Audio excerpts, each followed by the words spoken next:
Hi friends, ഇന്നിവിടെ UAE നല്ല മഴയാണ്. അപ്പോൾ നമുക്ക് പരിപ്പ് വട ഉണ്ടാക്കിയാലോ? ഇതിനായിട്ട് 1 കപ്പ് കടലപ്പരിപ്പ് 3 മണിക്കൂർ കുതിർത്തെടുക്കാം. ഇതിൽ നിന്ന് ഒരു പിടി എടുത്ത് മാറ്റി വെച്ചതിന് ശേഷം അല്പം പോലും വെള്ളം ചേർക്കാതെ നമുക്കതിനെ ഒന്ന് അരച്ചെടുക്കാം. ഇതിലേക്ക് നമ്മൾ എടുത്തു വെച്ച പരിപ്പും ഒരു 20 ചെറിയ ഉള്ളി കട്ട് ചെയ്തതും ഒരു കഷ്ണം ഇഞ്ചിയും ഒരു 3 പച്ചമുളകും ചെറുതായി അരിഞ്ഞ് ചേർത്ത് കൊടുക്കാം. കൂടെ തന്നെ ഒരു 3 പത്തലമുളക് ചെറുതായി കട്ട് ചെയ്തതും 1/2 സ്പൂൺ കായപ്പൊടിയും ആവശ്യത്തിന് ഉപ്പും കൂടെ ചേർത്ത്, പിന്നെ നമുക്ക് കറിവേപ്പില നമ്മളുടെ ആവശ്യം പോലെ ചേർത്ത് കൊടുക്കാം. അതുകൂടെ ചേർത്ത് നന്നായി ഇളക്കി ഒന്ന് മിക്സ് ചെയ്ത് കുറച്ച് നേരം ഒന്ന് മാറ്റി വയ്ക്കാം.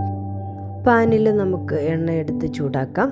അതിനുശേഷം നമ്മൾ റെഡിയാക്കിയ ബാറ്ററിൽ നിന്നും ഒരു വലിയ നാരങ്ങ വലുപ്പം ഉരുട്ടിയെടുക്കാം. അത് നമ്മളുടെ കൈപ്പത്തിയിൽ വെച്ച് ഒന്ന് പ്രസ് ചെയ്ത് കൊടുത്താൽ നല്ല ഷേപ്പിലുള്ള പരിപ്പ് വട റെഡിയാവും. അതിനെ നമുക്ക് നല്ല തിളച്ച എണ്ണയിലേക്കിട്ട് തിരിച്ചും മറിച്ചും ഇട്ട് നന്നായി ഫ്രൈ ചെയ്തെടുക്കാം.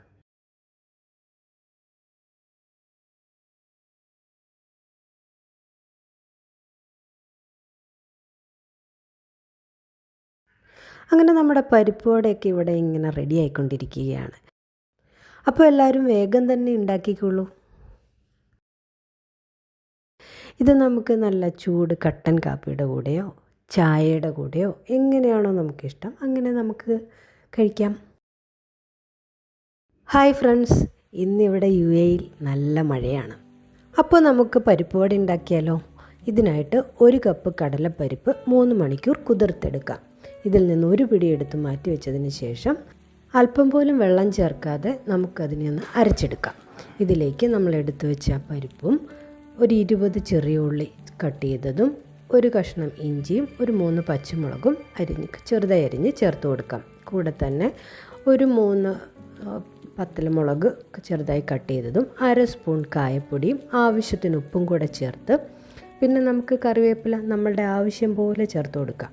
അതുകൂടെ ചേർത്ത് നന്നായി ഇളക്കി ഒന്ന് മിക്സ് ചെയ്ത് കുറച്ച് നേരം ഒന്ന് മാറ്റി വയ്ക്കാം. പാനിൽ നമുക്ക് എണ്ണ എടുത്ത് ചൂടാക്കാം. അതിനുശേഷം നമ്മൾ റെഡിയാക്കിയ ബാറ്ററിൽ നിന്നും ഒരു വലിയ നാരങ്ങ വലുപ്പം ഉരുട്ടിയെടുക്കാം. അത് നമ്മളുടെ കൈപ്പത്തിയിൽ വെച്ച് ഒന്ന് പ്രസ് ചെയ്ത് കൊടുത്താൽ നല്ല ഷേപ്പിലുള്ള പരിപ്പ് വട റെഡിയാവും. അതിനെ നമുക്ക് നല്ല തിളച്ച എണ്ണയിലേക്കിട്ട് തിരിച്ചും മറിച്ചും ഇട്ട് നന്നായി ഫ്രൈ ചെയ്തെടുക്കാം.